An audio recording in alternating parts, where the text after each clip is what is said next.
अस्सलाम वालेकुम नाज़रीन, मैं हूँ आपकी होस्ट एनिशा और आप देख रहे हैं वीकेंड चैनल विद एनिशा। कैसे हैं आप लोग? ठीक ठाक हैं? बिल्कुल ठीक हो। मेरी दुआ है आप हमेशा हंसते मुस्कुराते रहें, खुश रहें, आबाद रहें और इसी तरह हमारा शो देखते रहें जिसका नाम है वीकेंड चैनल विद एनिशा। और जिस तरह से आपको पता है कि खूबसूरत सा मौसम पूरे पाकिस्तान का है, पर साथ साथ माशाल्लाह कराची का भी बहुत प्यारा मौसम है और उसको हम सब लोग इंजॉय करें। सुबह सुबह आप जब उठते हो इतना खूबसूरत मौसम देखते हो तो आप लोगों को बहुत ज़्यादा अच्छा लगता है, क्योंकि मौसम के साथ मौसम एक ऐसा है कि जब मौसम अच्छा होता है तो सारी चीज़ें आपको अच्छी लगना शुरू हो जाती है, और जब मौसम अच्छा ना हो, थोड़ा ज़्यादा गर्म हो, तो आपको काम करने में भी मुश्किलात आती है। अच्छा जी, काम की मुश्किलात की अगर हम बात करें, मौसम से तो समझ आ रही है कि मौसम की वजह से कभी कभी ज़्यादा ठंड हो तो सुस्ती आ जाती है, दिल करता है आराम करने का। कभी बहुत ज़्यादा गर्मी है तो आपको बाहर अगर जाके काम करना है तब थोड़ी सी मुश्किल आती है।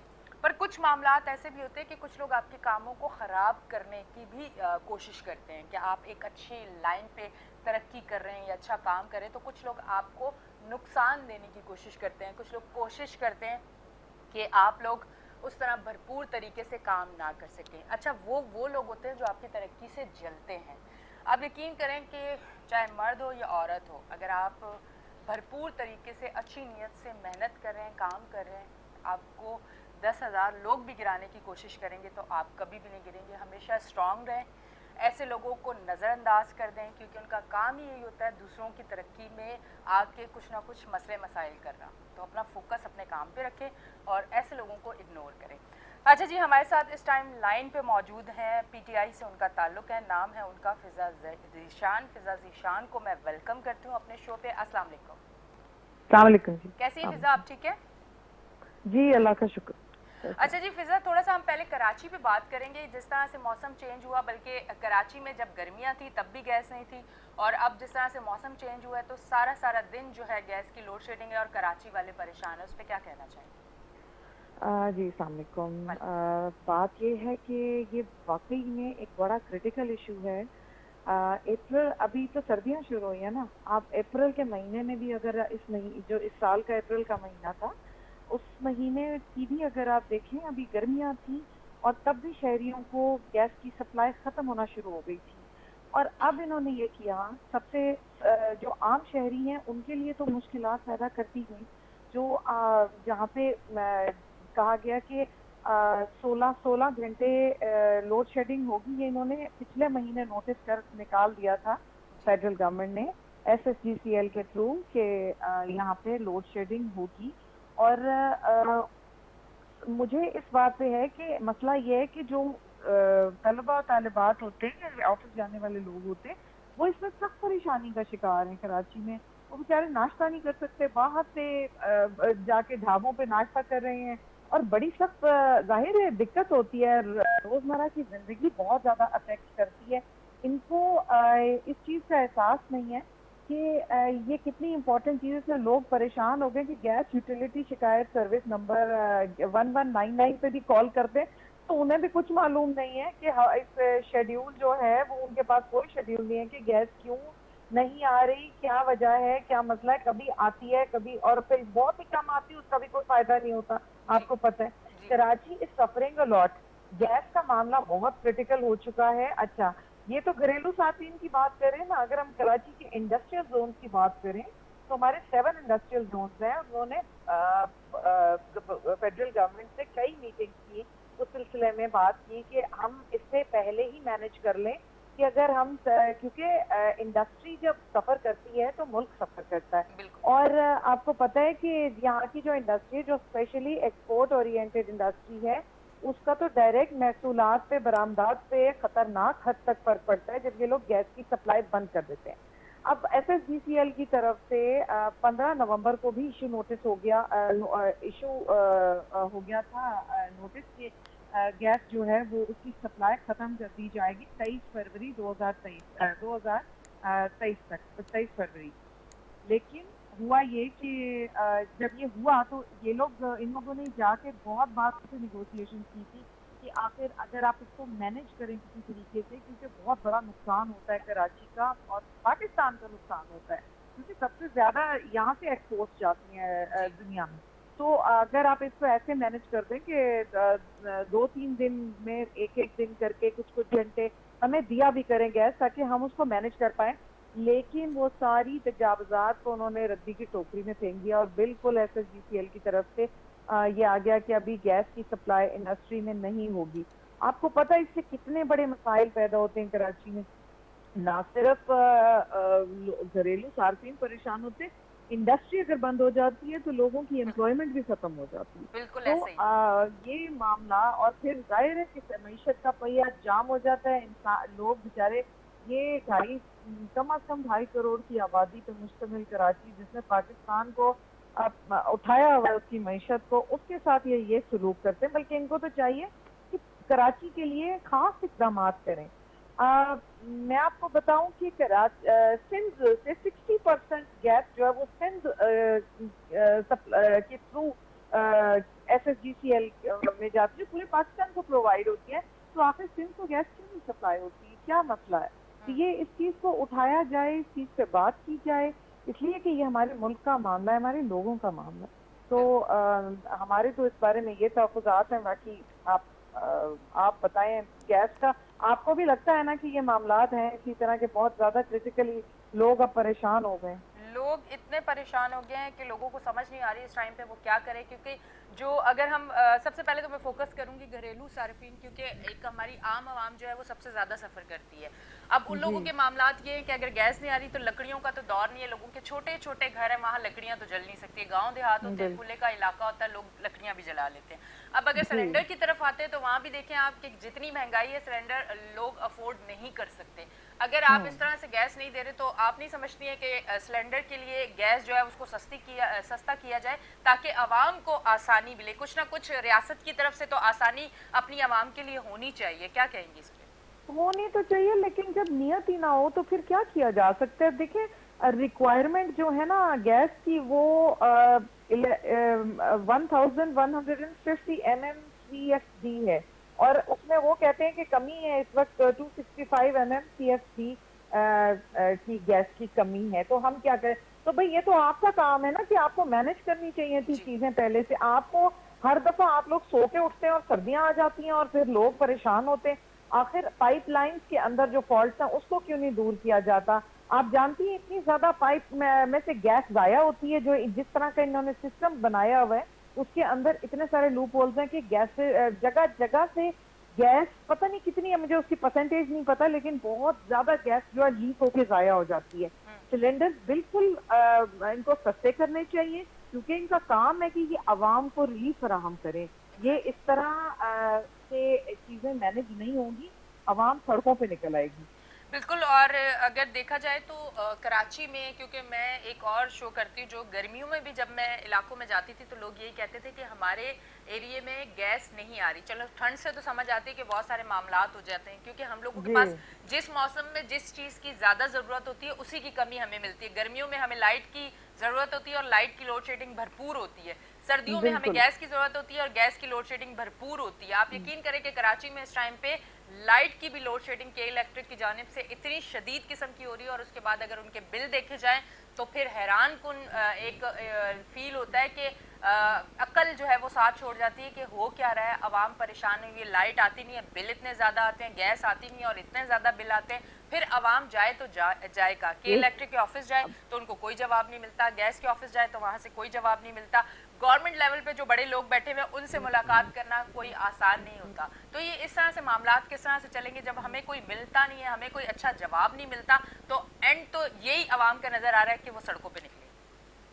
बेशक सड़कों पे निकलने, वरना यहाँ के जो लीडर हैं उनका तो हाल ये है कि आज आलमी दिन है, आपको पता है ह्यूमन राइट्स का, और आसिफ अली जरदारी साहब लिख रहे हैं कि पीपल्स पार्टी ने हमेशा इंसानी हकूक का ख्याल किया है और इंसानी हकूक पूरे किए। मुझे बताएं कि इंसानी हकूक अगर पूरे किए होते तो ये ट्रांसपेरेंसी इंटरनेशनल की आज जो रिपोर्ट आई है उसके मुताबिक इस वक्त सबसे ज्यादा करप्शन जो है वो पाकिस्तान में पुलिस के डिपार्टमेंट में है। सिंध की पुलिस सबसे ज्यादा करप्ट है। अच्छा, उसके बाद आपकी ये है जो सरकारी ठेकेदारी में करप्शन है। उसके बाद आपकी इसमें जुडिशरी में, और फिर नेक्स्ट में एजुकेशन का आज आ रहा था कि सबसे ज्यादा टेरिबल एजुकेशन का निजाम बर्बाद हो चुका है सिंध के अंदर। तो जिधर इदारों को एजुकेशन का ये हाल हो जाए, आप सोचें उधर बेचारों का कराची का कौन से पुरसाने हाल होगा। आप मैं पिछले दिनों यहाँ पे एक बच्ची का अगर मलीर में रेप हुआ था और उसको असैसिनेट करके फेंक दिया गया, वहाँ पुलिस वो उस बच्ची के माँ बाप, सॉरी मैं थोड़ा सा टॉपिक से हट रही हूँ लेकिन ये हमारे लोगों के मामला है जी। वो बच्ची के माँ बाप क्योंकि गरीब थे, वो बेचारे बता रहे थे कि हम 3 दिन से एफआईआर कटवाने जा रहे थे थाने में। एसएचओ ने कहा कि जी यहाँ अभी लिखने वाला कोई नहीं। जब उस बच्ची की मतलब जब तक वो गुमशुदा थी उसकी एफआईआर तक नहीं कटी थी बच्ची की। उसके बाद उस बच्ची मुनीबा उसका नाम था और 8 साल की बच्ची थी, और जब उसकी लाश उनको मिली कूड़ादान से, तो उसके बाद उन्होंने एफआईआर काटी। मैं बताएं कि ये क्या मतलब क्या किस किस्म का लॉ एंड ऑर्डर की तबाही हुई है इन लोग। और अच्छा, एक ये मामलात है जो जिस बच्चों की जान और माल इज्जतों की हिफाजत नहीं है यहाँ पे। बाकी गैस के मामला तो फिर बहुत दूर की बात है। मैं शदीद मजम्मत करती हूँ, और अब आवाम भी जाग गई है, उन्हें भी इस बात का एहसास हो गया है कि कौन सही है और कौन गलत है। हम किस तरह कराची को सेव कर सकते हैं। देखिए एक बात मैं आपको बताऊं, जो रूलर होता है ना, अगर सिर्फ रूलर यानी कि हुक्मरान की चेंज होने से चीजें चेंज होती हैं। आखिर हमारे मुल्क में तो बहुत सारे रिसोर्सेज है ना, हमारा मुल्क पीछे है। सिंगापुर में कोई रिसोर्सेज नहीं है, लेकिन क्योंकि उसका हुक्मरान बहुत स्ट्रांग था, उसने लोगों को अपलिफ्ट कर दिया अपनी आवाम को। तो हमेशा वो हुक्मरान होता है। अगर आप हुक्मरान बुरे लेके आएंगे, आप कभी भी ठीक नहीं हो सकती। आवाम के मुश्किलात कभी भी हल नहीं हो सकती। तो इस चीज के ऊपर तवज्जो आवाम अब माशाल्लाह अवेयर भी हो गई है। ये मेरा ख्याल इंशाल्लाह, आई एम वेरी होपफुल कि वो दिन दूर नहीं, इंशाल्लाह पाकिस्तान इस गर्दिश से निकलेगा इंशाल्लाह। अच्छा फिजा, ये बताइएगा 3.5 साल पीटीआई की हुकूमत रही, आप बताएं कि क्या बेहतरी आई? आवाम तो उस टाइम भी रोती रही है, कुछ बेहतरी नजर नहीं आई, किसी इदारे में बेहतरी नजर नहीं आई, आवाम के लिए कोई इस तरह की आसानी नजर नहीं आई, कोई चीजें सस्ती नहीं हुई, महंगाई अपने जोरों शोर पे थी। किस तरह 3.5 साल आप लोगों ने गुजारे हैं, उसके बारे में अगर थोड़ी बताएं। आवाम आगे अगर आपको सपोर्ट करे तो किस चीज़ पे करे?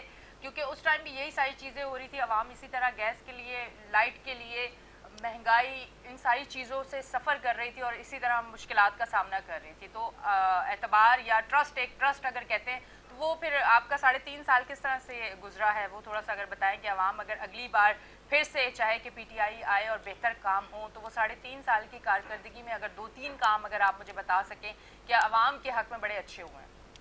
यानी मैं बिल्कुल आपको बताती हूँ, मुझे सिर्फ इस बात से थोड़ी सी हैरत भी हो रही है कि आखिर काफी सारी चीजें तो बहुत ही क्लियर थी। आपको पता है सबसे पहले कोविड को जिस तरह से कंट्रोल किया गया, वो दुनिया मुतरफ है कि पाकिस्तान में जिस तरह कोविड को कंट्रोल करके उसको ठीक तरीके से खत्म करने में जो इकदाम किए गए, वो बिल्कुल पीटीआई की गवर्नमेंट के उसके अंदर आता है। अच्छा, उसके बाद यहाँ पे जो कराची वो ट्रांसफॉर्मेशन प्लान था, के तहत आपको पता है हमने आपकी थोड़ी सी आवाज मुझे फिजा कम आ रही है, आपकी थोड़ी सी आवाज मुझे कम आ रही है। अच्छा एक मिनट में आपको, अच्छा जी अब आवाज आ रही? मैं थोड़ी ऊंची बोल लेती हूँ। बिल्कुल आ रही है जी, क्या कह रही थी? जी अच्छा, यहाँ पे पिछले साल जो नहरों की सफाई, नालों की सफाई की गई, उसके बाद यहाँ पे जो गुज़िश्ता इतनी बरसात में बारिशें हुई उससे तबाहकारी नहीं हुई। जैसे पिछले साल हुई थी, उसको कंट्रोल किया गया, वो पीटीआई गवर्नमेंट ने किया। ग्रीन लाइन जो यहाँ पे सबसे ज्यादा ट्रांसपोर्टेशन के मसाइल थे, हमेशा नून लीग और पीपल्स पार्टी आपस में लड़ती रही और उसके बाद उन्होंने यहाँ पे एक बस प्रोवाइड नहीं की। तो ये इमरान खान की गवर्नमेंट थी जिसने उस प्लान को आगे कामयाबी की तरफ उसको लेके गए। ग्रीन लाइन का आप कह रही हैं? फिजा ग्रीन लाइन का आप कह रही हैं? जी, ग्रीन लाइन किसका प्रोजेक्ट था, किसने स्टार्ट किया था? प्रोजेक्ट बिल्कुल पीएमएलएन का था, इन लोगों का था, लेकिन वो आया तो कुछ नहीं ना। आखिर इम्प्लीमेंटेशन इज एवरीथिंग। जब हम इम्प्लीमेंट करते हैं तो पीटीआई की गवर्नमेंट में आके यहाँ पे बसेज आई, यहाँ पे सारा काम शुरू हुआ। फिर हमने K4 के ऊपर, फिर हमने KCR के ऊपर, उसके बाद हमने यहाँ पे फ्लाईओवर्स बनाए, उसके बाद यहाँ पे 3 तो रोड, बल्कि 4-5 रोड थी, वो हालांकि फेडरल गवर्नमेंट के अंडर 18th अमेंडमेंट की वजह से नहीं आती बहुत सारी चीजें, लेकिन फेडरल गवर्नमेंट ने किया। पीटीआई ने इंडस्ट्री को बूम दिया। आप 6% की ग्रोथ पे थे और जिस वजह से हमसे इम्पोर्टेड गवर्नमेंट ने आके छीना, वो महंगाई के ऊपर कहते थे ना कि महंगाई बहुत ज्यादा हो गई। और अब महंगाई किधर है आप मुझे बताएं। अब इन लोगों की अब ना मीडिया बोलता है ना कोई बोलता है कि अब डॉलर कहाँ से कहाँ पहुंच गया, अब तो बिल्कुल खत्म ही हो गया डॉलर। यहाँ से जो हालात यहाँ पे हो गए हैं वो तो सबके सामने आया है। अच्छा, पीटीआई गवर्नमेंट की एक और बहुत I am so proud of being the part of such a party जिसके अंदर इमरान खान ने खवातीन एम्पावर की हकूक के लिए बहुत जबरदस्त बिल्स पास हुए हमारे। हालांकि हमें मुश्किलात भी होती थी बिल्स पास करने में, लेकिन Zainab recovery and response and recovery alert app जिसके तहत बहुत जबरदस्त सिस्टम इवॉल्व किया गया। और मुझे ये भी मुझे बताइएगा एमएनए को जो फंड दिया गया कराची में, एमएनए से पूछा गया कि अपने एरिया में उन्होंने क्या काम किया, उस फंड से वो फंड कहाँ पे लगे हैं? उसको नहीं अब इम्प्लीमेंट किया गया। उसके बाद औरतों की इनहेरिटेंस राइट जो है, उनका प्रॉपर्टी इनहेरिटेंस राइट, आपको पता है सक्सेशन सर्टिफिकेट अब बहुत आराम से मिल जाता है औरतों को। जैसे ही उनके अगर वारिस जो है उनकी डेथ हो जाए तो उन्हें मिल जाता है। ये पीटीआई की गवर्नमेंट ने काम किए हैं। पीटीआई की गवर्नमेंट ने डिसेबल्ड के लिए आईसीटी एक्ट और बहुत सारे एक्ट ऐसे हैं। जब यहाँ पे मोटरवे पे रेप हुआ था उसके बाद एंटी रेप के लिए उसके लिए बहुत जबरदस्त बिल मंजूर किए गए। तो ये छोटे काम नहीं है, ये बहुत बड़ी काम है। बिल्कुल फिजा, मुझे ये बताइएगा एमएनए के फंड जो दिए गए थे खान साहब की जानिब से वो कहाँ लगे, क्या उसके बारे में पूछा गया? यही तो मैंने आपको बताया कि ट्रांसफॉर्मेशन प्लान के अंदर वो एमएनए को ही तो दिए गए थे फंड जो यूज हुए। एमएनए को अपने हल्के में काम करने के लिए फंड नहीं दिए गए थे, वो दिए गए थे और तो हल्के में काम हुआ, वो कंफर्म हुआ, चेक एंड बैलेंस था। जी बिल्कुल।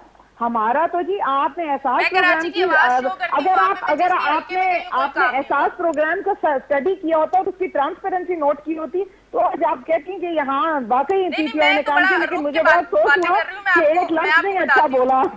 मेरी बात सुने, मैं आपको बताती हूँ, मैं एक शो करती हूँ कराची की आवाज जिसपे मैं हर इलाके में जाती हूँ और हर इलाके में जाके मुझे एक ही आवाज सुनने को मिलती है कि पीटीआई के लोगों ने जो फंड मिला उस पर कोई काम नहीं किया। ये आप सारी चीजें देख लें, ये अवाम की आवाज है, अवाम ये अल्फाज कह रही है, अवाम ये बातें कर रही है, ये मैं बातें नहीं कर रही हूँ। अवाम की सारी चीजें मैं आपके सामने रख रही हूँ। नहीं जी ऐसी कोई बात नहीं है। अवाम जो है वो उनको बिल्कुल पता है। सोशल मीडिया का दौर है, जाहिर कुछ ऐसे लोग भी होते हैं हर जगह पे और जितना फंड होता है हर जगह पे तो पूरा काम नहीं होता, लेकिन काम हो जरूर रहा था।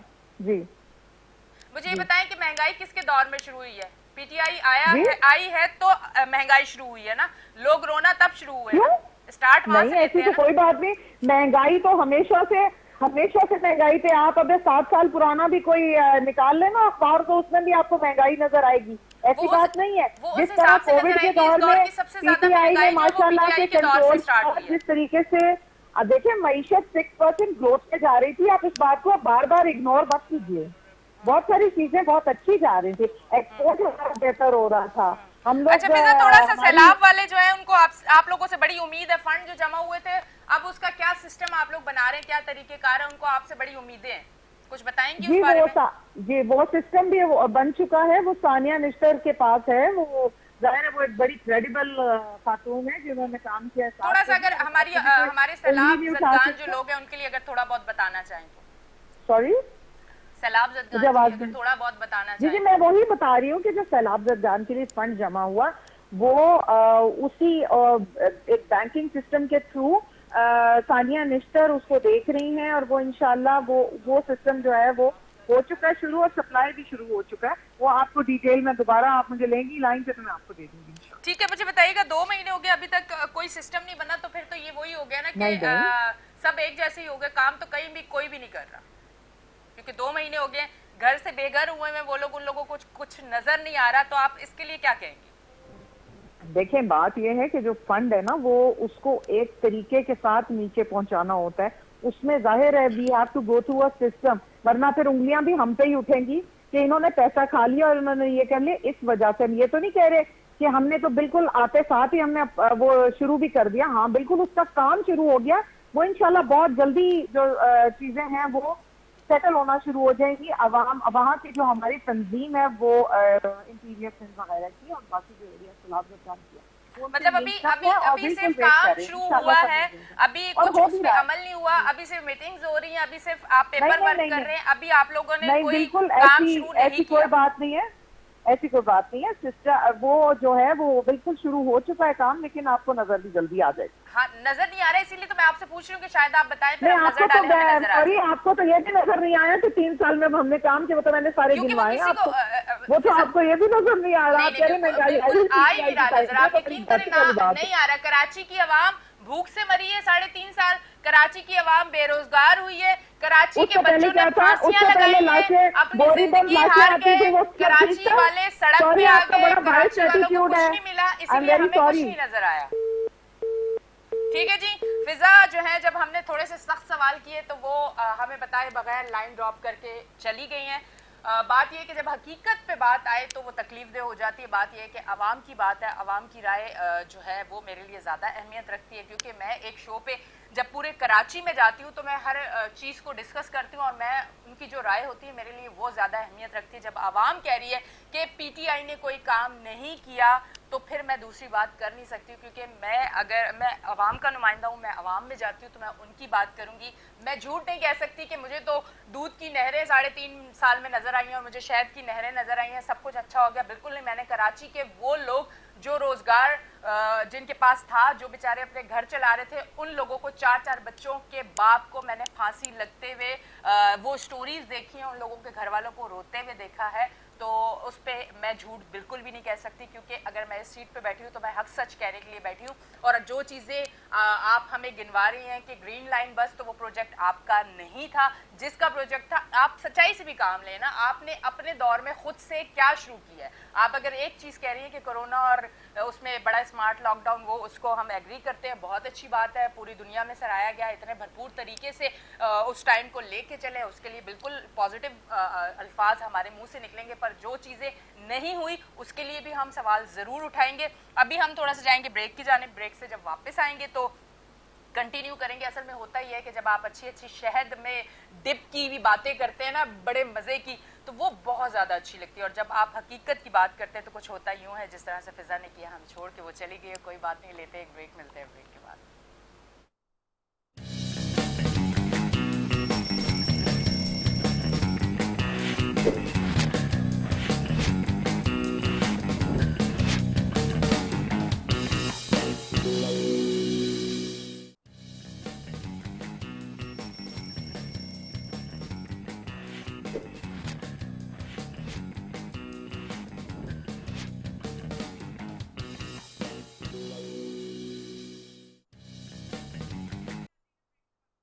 आप देख रहे हैं हमारा show weekend shine with Anisha. और ब्रेक से पहले हमारे साथ थी जी फिजा ज़ीशान। और फिजा ज़ीशान जो है हमसे नाराज़ होकर चली गई, क्योंकि हमने थोड़ी सी हकीकत पे बात की, जो कि पीटीआई वाले हकीकत पे बात करना बिल्कुल पसंद नहीं करते। उन्होंने कहा ग्रीन लाइन जो है वो हमने दी है, और मैंने उनसे पूछ लिया कि ग्रीन लाइन क्या आपका प्रोजेक्ट था, तो उन्होंने कहा मतलब वो आग बगूला हो गई कि इस तरह की बात की हुई। फिर हमने सैलाब जदगान की बात अगर की कि 2 महीने हो गए, आपने उनके लिए किया क्या है, जो फंड जमा किए वो कहाँ गए, तो वो भी उनको नहीं पता था, उन्होंने डिटेल बता नहीं सकी। तो उन्होंने सोचा इससे पहले कि और ज़्यादा डिटेल में नहीं जाए, तो इससे पहले कि मैं बात को यही ख़त्म करती हूँ। और उसके बाद अगर मैंने पूछ लिया कि एमएनए के फंड से जो खान साहब ने दिया था, उन्होंने अपने हलकों में काम किया है या नहीं किया, तो उन्होंने कहा नहीं, वो जो एमएनए का फंड था वो उठा के ग्रीन लाइन में एमएनए ने फंड अपना दे दिया और अपने हलके में काम नहीं किया। तो मुझे आई बहुत ज़्यादा हंसी, और वो चीज़ उनसे बर्दाश्त नहीं हुई। मैं आपको एक चीज़ बताती हूँ कि पीटीआई ने क्या दिया पाकिस्तान को, एक ट्रेंड सेट किया जिसमें हमारी नौजवान नस्ल, बच्चे, लड़कियां, लड़के सड़कों में आपको नाचते हुए नजर आएंगे। ये दिया है जी आप लोगों ने। अब हमारे साथ मौजूद हैं तजियाकार हैं जी एहसान शेख, उनको मैं लाइन पे लेती हूँ। अस्सलाम वालेकुम। अस्सलाम वालेकुम। वालेकुम अस्सलाम मैडम। जी एहसान साहब, आपने सारी बातें सुन ली। आपसे पहले हमारे साथ पीटीआई से थी ज़ीशान, फिजा ज़ीशान, और नाराज़ होकर वो चली गई। उन्होंने बहुत ज़्यादा गुस्सा किया क्योंकि कुछ बातें ऐसी होगी जो उनसे जो है सुनी नहीं गई। तो मुझे ये बताएं कि इस तरह से क्यों होता है कि जब हकीकत पे बात की जाए तो वो एंकर को कहते हैं कि आप तो बात ही गलत कर रही हैं, आपको तो पता ही कुछ नहीं है, आप तो इस तरह से कह रही हैं, ये चीज़ तो होनी नहीं चाहिए। इस पर क्या कहना चाहिए? देखिए, ये जो सियासी गुफ्तगू होती है अमूमन ये जो है सब्जेक्टिव किस्म की होती है, और हमारे पास ऑब्जेक्टिव किसे ये चीज जवाब नहीं होता है इस किस्म की गुफ्तगू का, क्योंकि मुख्तलिफ ओपिनियन से एग्जिस्ट कर रहे होते हैं। जो किसी एक खास जमात की नुमाइंदगी कर रहे होते हैं तो वो यकीनन उससे जमात की छोटी छोटी अचीवमेंट्स को हाईलाइट कर रहे होते हैं, जबकि उसके उस जमात के ज़माने में मुल्क में बहुत बड़ी बड़ी ऐसी चीजें होती हैं जिससे मुल्क माशी तौर पर, सियासी तौर पर अबतरी की तरफ जाता है और वो लोग उसका एतराफ नहीं करते। तो ये पाकिस्तान के 75 साल की तारीख में तो ये हुआ है कि हमेशा हर सियासी जमात का नुमाइंदा अपनी सियासी जमात के छोटे छोटे कामों को जो उन्होंने किए हैं, जो अचीवमेंट उनकी हैं, उसको तो हाईलाइट करता है, लेकिन उसकी वजह से उस दौरे हुकूमत में अवामुन नास की हालत ज़ार पर गुफ्तगू अगर करना चाहें तो वो उसको जवाब देने, प्रिसाइज जवाब देने को अवॉइड करते हैं। तो इस किस्म की सूरत हाल तो हमें एक PTI की तरफ से नहीं बल्कि हर सियासी जमात की तरफ से देखने को मिलेगी। लेकिन क्योंकि सियासी गुफ्तगू है इसलिए इसका कोई ऑब्जेक्टिव जवाब तलाश करना ये ज़रा मुमकिन नहीं होता। अमूमन ये होता है कि आप किसी एक स्पेसिफिक मौजू को लेकर उस पर माहिरीन की राय लेंगे तो वो राय जो है उन सियासी जमातों के कारकुनों और उनके MNAs और MPs की राय के मुकाबले में बिल्कुल मुख्तलिफ होगी। जी जी एहसान साहब, ये बताइएगा अभी सियासत की क्या सूरत हाल है इस टाइम पे? क्या है, अवाम तो परेशान हो गई, अवाम को कुछ समझ नहीं आ रहा। मुझे लगता है कि जो इस टाइम तमाम पार्टियां, उनको भी नहीं समझ आ रहा कि ऊंट किस करवट बैठ रहा है या खड़ा हो रहा है या क्या हो रहा है, समझ नहीं आ रहा। आप क्या कहना चाहेंगे इस पे? जी इस हवाले से अभी तक देखें ना तो आप गुज़िश्ता 3-4 सालों से पाकिस्तान के में सियासी सूरत हाल में इस्तेहकाम नहीं देख रही हैं। खुसूसन 7-8 महीनों में जब ये जो हुकूमत की तब्दीली का अमल हुआ है उसके बाद से तो हमें अदम इस्तेहकाम देखने को आ रहा है और उसकी वजह से लोग खास तौर पे सियासी माहिरीन और तजियाकार भी प्रिसाइजली कुछ प्रिडिक्ट करने की पोजीशन में नहीं है। हम हर बदलते दिन के साथ बदलता एक सिनेरियो हमारे सामने आता है। ऐसे में किसी भी शख्स के लिए ये प्रिसाइज करना बहुत मुश्किल सूरत हाल है। अगर आप देखिएगा तो हमें ऐसा लगता है, सुबह ऐसा लगता है कि मतलब सूरत हाल सियासी एक खास सिमत में जाती हुई नजर आती है और शाम को कोई ब्रेकिंग न्यूज आ जाती है तो हमें सियासी मंजरनामा यकसर बदला हुआ नजर आता है। लेकिन ये सबसे बड़ी अहम और इस्तेहकाम की बात यह है या खुशाइंद है जिसके जो हमारे यहाँ अहम तैनातियाँ होनी थी उस हवाले से बहुत ज़्यादा तशवीश आम लोगों में भी पाई जाती थी और अरबाब इक़्तिदार में भी। लेकिन ये अल्लाह का करम है कि ये मामला जो है अहम तैनातियों का ये खुशउस्लूबी से तय पा गया। तो उसकी वजह से ये हुआ है कि वो जो बहुत ज़्यादा अनसर्टेनिटी की सूरत हाल थी वो बहुत हद तक कम हो गई है। अब सियासी मंजरनामा जो है वो एक तरफ एक सियासी जमात जो है वो नए इलेक्शन का मुतालबा कर रही है जबकि जो हुकूमती इत्तेहाद है वो 2023 में वक्त पर इलेक्शन कराने की तरफ जाने की बात करता है और आम लोगों के लिए ये अच्छा एहसान साहब, मैं माजरत के साथ यहीं पे आपसे एक चीज जरूर पूछना चाहूंगी। मुल्क के जो हालात है, टाइम से पहले इलेक्शन करना क्या हमारे मुल्क को और कमजोर करने वाली चीज नहीं है? और हम अगर बात करते हैं पाकिस्तान की और पाकिस्तान की आवाम के लिए, हम बात करते हैं कुछ पार्टियों से पाकिस्तान के लिए और पाकिस्तान की आवाम के लिए आज़ादी मांगी जाती है, तो फिर ये चीज़ आपको समझ आती है कि इस तरह से तो हम जो इस टाइम सूरत हाल है पाकिस्तान की, हर एक समझदार इंसान इस टाइम पे परेशान है। क्या कहना चाहेंगे? देखें, इस वक्त इसमें तो कोई कलाम नहीं है, दो राय नहीं हो सकती कि इस वक्त मुल्क सियासी अदम इस्तेहकाम का शिकार है और ये तैनातियों के बाद इस अदम इस्तेहकाम की सूरत हाल में काफ़ी बेहतरी आई है। लेकिन अब भी जो है वो सियासी अदम इस्तेहकाम अपने उरूज पर है। इतनी अनसर्टेनिटी तारीख पाकिस्तान की सियासी तारीख में अमूमन देखने को नहीं मिली। तो इस वक्त ये तो कहना कि भाई नए इलेक्शन होने के बाद मुल्क में सियासी इस्तेहकाम आएगा और मईशत की हालत बेहतर हो जाएगी, ये कबल अज़ वक्त होगा, लेकिन इसमें कोई राय नहीं है। पूरी तकरीबन तमाम लोग बशमूल अरबाब अख्तियार वो इस बात से तो एग्री करेंगे कि अनसर्टेनिटी है और जो अनसर्टेनिटी की वजह से हमारी मईशत की परफॉर्मेंस पे उसके बड़े मनफी असरात मुरतब हो रहे हैं। जब तक ये सियासी इस्तेहकाम नहीं आता उस वक्त तक के जो है मुल्क माशी तौर पर इसी एडहॉक किस्म की पॉलिसी पे चलेगा, डे टू डे बेसिस पर चीजों को टैकल किया जाता रहेगा। और जब तक लॉन्ग टर्म पॉलिसीज देने वाली कोई एक मुस्तहकम हुकूमत नहीं आएगी इख्तियार में, जो कम से कम 5 साल के लिए मुल्क को माशी पॉलिसियां दे सके, उस वक्त तक जो है हम मईशत की और सियासी मईशत की सूरत हाल को और सियासी सूरत हाल में बेहतरी देखना हमारे लिए मुश्किल है। ये हमें बहुत मुश्किल नजर आता मुझे तो एटलीस्ट। ठीक है एहसान शेख साहब, बहुत बहुत शुक्रिया, आपने अपना कीमती टाइम दिया, थैंक यू वेरी मच। जी नाज़रीन, आप देख रहे हैं हमारा show weekend shine with Anisha. थोड़ा सियासत का, थोड़ा मुल्क का, कराची का और हर चीज़ के जो हालात है इस टाइम अगर आप देखें तो हर एक शख्स परेशान है। उसी पे हम लोग बात कर रहे थे, कोशिश कर रहे थे कि थोड़ा सा हम उस पर बात करें। अमूमन ये होता है कि जब आप इस तरह की चीज़ें करते हैं तो दिल थोड़ा सा और उदास हो जाता है, क्योंकि पाकिस्तान है तो हम हैं और इंशाल्लाह पाकिस्तान रहेगा। दुआ भी यही है, कोशिश भी यही है, हम सबको एक रहना चाहिए इस टाइम। दिलों में जो मैल है एक दूसरे के लिए उसको ख़त्म करके सब एक हो जाए, क्योंकि इस टाइम पाकिस्तान को हमारी ज़रूरत है। हमें पाकिस्तान को और स्ट्रॉन्ग बनाना है, बेहतरी की तरफ लेके जाना है। ये सारी लड़ाइयाँ, ये इक़्तिदार की लड़ाइयाँ, ये सीटों की लड़ाइयाँ, ये सारी चीज़ें होती रहेंगी जब तक होती रहेंगी कि जब हमारा पाकिस्तान होगा। तो पाकिस्तान को मजबूत रखें, इसी तरह एक होके मिलके चलें, क्योंकि हम दुनिया भर में क्या मैसेज देते हैं ये नेगेटिव चीज़ें करके, हमें एक अच्छा मैसेज देना है, पॉजिटिव मैसेज देना है। हम सबको एक होके पाकिस्तान के लिए काम करना चाहिए। अभी हम ज़रा जाएंगे ब्रेक पे, और ब्रेक से जब वापस आएंगे तो आप इसी तरह हमारा शो देखेंगे जिसका नाम है weekend shine with Anisha. Sunday भी मैं आपके साथ होती हूँ, सैटरडे भी मैं आपके साथ होती हूँ, और जब तक मैं आपके साथ हूँ, जब तक आप चाहते हो, जिस दिन आप नहीं चाहोगे उस दिन वीकेंड शायद नहीं होगा। ये आपकी मोहब्बत और आपका प्यार है कि हर इतवार और हफ्ता में सुबह उठ के यहाँ पे ऑन एयर लाइव आपके सामने बैठी हुई होती है, और यही आपकी मोहब्बत है जो मेरी हिम्मत को और ज़्यादा मजबूत करती है। मैं कमज़ोर कभी होने लगती हूँ, कभी मैं अपने आप को थका हुआ महसूस करती हूँ, तो एकदम से ये आपका प्यार जो है ये मुझे मजबूत करता है, और ये प्यार कभी मुझे कमज़ोर नहीं होने देगा। लेते हैं एक ब्रेक, मिलते हैं ब्रेक के बाद।